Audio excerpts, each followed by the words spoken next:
केंद्रीय अन्वेषण ब्यूरो अब केंद्रीय असंवैधानिक ब्यूरो बन गया है। यह एक बहुत बड़ा संकट देश की सबसे बड़ी, सबसे विश्वसनीय जांच एजेंसी पर।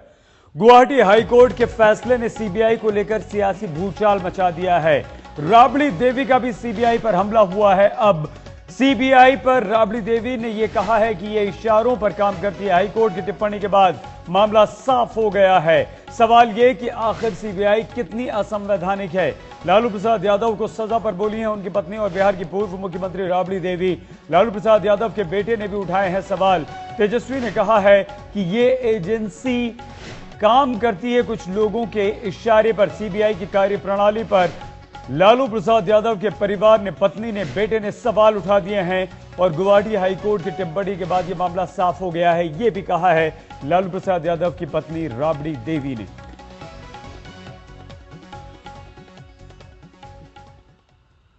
तो लालू प्रसाद यादव जेल में हैं और उनकी पत्नी राबड़ी देवी ने अब यह सवाल उठाया है कि लालू प्रसाद यादव, वो लालू प्रसाद यादव जिन्होंने चारा घोटाले को लेकर विसल ब्लोअर का काम किया, अगर उन्हें ही जेल में डाला जाता है तो यह सीबीआई के इशारे पर होता है। सीबीआई करती है किसी राजनीतिक दल के इशारे पर। गुवाहाटी हाईकोर्ट ने सीबीआई के बारे में अपनी राय रखी है। मैडम, गुवाहाटी हाईकोर्ट ने सीबीआई को अनकॉन्स्टिट्यूशनल कहा है और उस आधार पर कई नेताओं ने अपने अपने केस पर दोबारा से विचार करने के लिए अदालत को कहा है। आप क्या कहेंगे? देखिए, हमारा यही कहना है, जो इसको अच्छा जो लगता है वो लोग बोलते हैं। गुवाहाटी हाईकोर्ट बोला है तो अच्छे बात देखा होगा तो बोला होगा, अच्छे के लिए बोला है। जिस तरीके से तो दबाव जो पुलिस के काम लोग सीबीआई कर रहा है, गलत कर रहा है। इस तरह के काम नहीं करना चाहिए, दबाव से लोग काम कर रहा है। तो जिस तरीके से हाईकोर्ट के कहने के बाद जिस तरीके से दूसरे नेताओं ने कहा है कि उनके केसेस को फिर से सुनवाई की जानी चाहिए, आपको नहीं लगता है कि आपके मामले में भी चूंकि सीबीआई, हम लोग के मामला में नहीं है, हम लोग के मामला में भी है। हम लोग का मामला तो 17 साल से चल रहा है, लोग दुनिया देख रहा है, तो इसमें तो सब कुछ देख लिया है। अब इसमें जिसका नहीं हुआ होगा उसका होगा।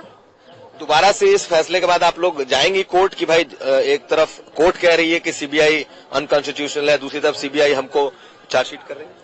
नहीं, चार्जशीट तो पहले से लोग किया है, पहले से हुआ है। तो हम तो जब हमारा साथ गलत हुआ है तो इसके लिए तो हम गलत के साथ हम जाएंगे, जरूर जाएंगे। देवी साफ तौर पर ये कहते हुए कि अदालत ने जो कहा है जरूर उसमें कुछ न कुछ तथ्य होगा और आगे वो इस बारे में राय विचार कर फैसला लेंगी। कैमरामैन नदीम आलम के साथ कुमार अभिषेक, पटना, आज तक। राबड़ी देवी सीबीआई पर सवाल उठा रही हैं, गुवाहाटी हाईकोर्ट के फैसले को सही ठहरा रही हैं। हमारे संवाददाता कुमार अभिषेक ने लालू प्रसाद यादव के बेटे तेजस्वी से भी बात की, जिन्होंने साफ तौर पर यह कहा कि सीबीआई स्वतंत्र जांच एजेंसी नहीं है, वो इशारों पर काम करती है। तेजस्वी जी, जिस तरीके से गुवाहाटी हाईकोर्ट ने सीबीआई को अनकॉन्स्टिट्यूशनल कहा है, क्या है आपकी राय, आपकी पार्टी की राय, आपके परिवार की?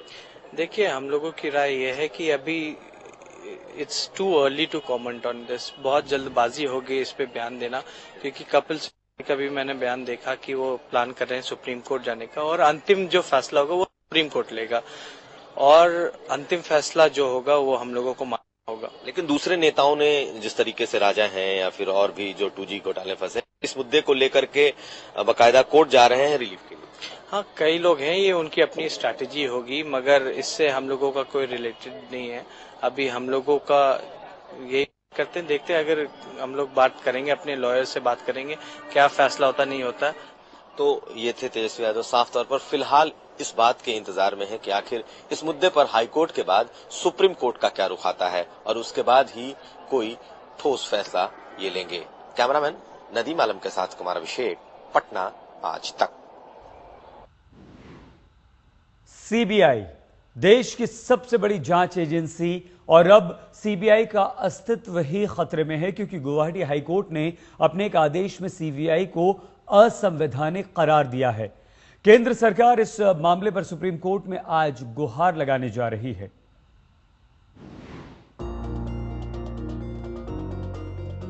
बड़े घोटालों और अपराधों की जांच करने वाली सीबीआई के अस्तित्व पर सवाल उठे तो सरकार में हड़कंप मच गया। गुवाहाटी हाईकोर्ट के फैसले पर आनन फानन में अटॉर्नी जनरल गुलाम बहनवती से राय मांगी गई। फिलहाल केंद्र सरकार हाईकोर्ट के फैसले के खिलाफ सुप्रीम कोर्ट जाने की तैयारी में है। हमारा सरकार से सुप्रीम कोर्ट जाके स्टे लेके अभी गुवाहाटी हाईकोर्ट जजमेंट को रोकने के लिए हम प्रयास कर रहे हैं। अब अगर सुप्रीम कोर्ट गुवाहाटी हाईकोर्ट के फैसले पर रोक नहीं लगाता तो उन सारे मामलों की जांच खटाई में पड़ जाएगी जिनकी जांच सीबीआई कर रही है। Anything being done by the CBI after the judgment may be questioned about the legality. CBI की वैधता का मसला खड़ा हुआ नवेंदु कुमार नाम के एक शख्स की याचिका से। नवेंदु कुमार नाम के एक शख्स ने गुवाहाटी हाईकोर्ट से अपील की थी कि उनके खिलाफ सीबीआई जांच पर रोक लगे क्योंकि कानूनी तौर पर सीबीआई को इसका अधिकार ही नहीं। कोर्ट ने पाया कि सीबीआई का गठन जिस Delhi special police establishment act के तहत हुआ था, उसके तहत केंद्र को जांच एजेंसी के गठन का अधिकार ही नहीं है। लिहाजा हाईकोर्ट ने सीबीआई को असंवैधानिक करार दिया। गुवाहाटी हाईकोर्ट के इस फैसले से सियासी गलियारों में हड़कंप मचा है। कोर्ट को अपनी मर्यादा सीखना चाहिए। यानी इस तरह का फैसला बहुत गलत है। मुझे ये हाइपर टेक्निकल जजमेंट लगता है जिसकी वैधानिकता के बारे में मुझे कानून के छात्र के रूप में गंभीर संदेह है। But I have no doubt on first principles that it will be liable to be stayed by the Supreme Court and ultimately in all probability quashed. CBI के पास करीब 6000 मामले लंबित है। अब सवाल उठ रहे हैं कि इतने सारे मामलों का क्या होगा। सीबीआई के हाथ जिन लोगों ने सजा पाई या फिर जो लोग सजा भुगत रहे हैं वो क्या करे। फिलहाल केंद्र की अपील पर सुप्रीम कोर्ट सोमवार को सुनवाई कर सकता है। आज तक ब्यूरो। ऐसा नहीं है कि गुवाहाटी हाई कोर्ट ने सीबीआई की विश्वसनीयता पर सवाल उठाए हैं। राजनीतिक दलों की तरफ से सीबीआई को लेकर हमेशा से सवाल उठते रहे हैं। सीबीआई को कटघरे में खड़ा करते रहे हैं राजनीतिक दल और नेता, और साफ तौर पर सीबीआई पर ये आरोप लगते रहे हैं कि सीबीआई सरकार के इशारे पर काम करती है, चाहे वो लालू प्रसाद यादव हो या मायावती, क्यों ना मुलायम सिंह यादव भी।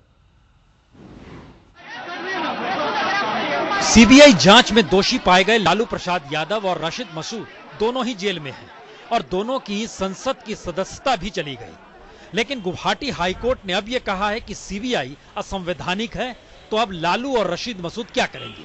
क्या वो सीबीआई के खिलाफ मानहानि का मुकदमा कर दें, या फिर वो ये कहेंगे कि जिस सीबीआई ने जांच की दरअसल उसका अस्तित्व ही नहीं है या उसकी पूरी जांच प्रक्रिया ही असंवैधानिक है?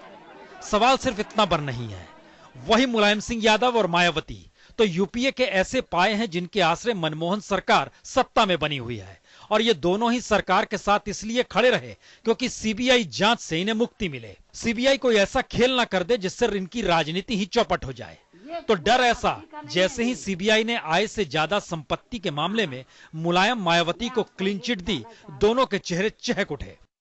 सन 2003 में सेंटर में बीजेपी के नेतृत्व में सरकार चल रही थी, तो मुझे तो बहुत परेशान किया गया, लेकिन मुझे अपने देश के कानून पर पूरा भरोसा था। सीबीआई ने तो पूरी जांच कर ली, जब कोई तथ्य नहीं मिले तब सीबीआई ने दाखिल के इसको राजनीतिक उस पर क्यों देखा जा रहा है। तो क्या वाकई सीबीआई का मतलब डराना, हड़काना या पुचकारना हो चला, या फिर सीबीआई को सरकारी तोता कहकर जो व्याख्या सुप्रीम कोर्ट ने की उसे ही सही माना जाए? लेकिन नया सच तो कुछ और कहता है। नया सच तो यह है कि जिस सुप्रीम कोर्ट ने सीबीआई को सरकारी तोता कहा, उसी सुप्रीम कोर्ट का दरवाजा अब सीबीआई यह कहकर खटखटाने जा रही है कि जब गुवाहाटी हाईकोर्ट ने उसके अस्तित्व पर ही सवालिया निशान लगा दिया है, तो अब ऐसे में वो क्या करे। और इस दौर में ना वो किसी के खिलाफ केस दर्ज कर सकती है, ना किसी के यहाँ छापा मार सकती है, ना ही पेंडिंग पड़े केसों की फाइलों को दोबारा उलट पलट सकती है। इतना ही नहीं, चूंकि जब से उसका गठन हुआ है सवालिया निशान तब से लगे हैं, तो बीते 50 बरस में हर सरकार रही और किसी ने भी सीबीआई की तरफ इस दृष्टि से ध्यान नहीं दिया कि दरअसल इस पर राष्ट्रपति ने हस्ताक्षर नहीं किए, संसद में रखा नहीं गया नोटिफिकेशन, और तो और कैबिनेट ने भी मुहर नहीं लगाई, फिर भी सीबीआई काम कर रही है। तो अब सीबीआई का मतलब है क्या? आज तक ब्यूरो।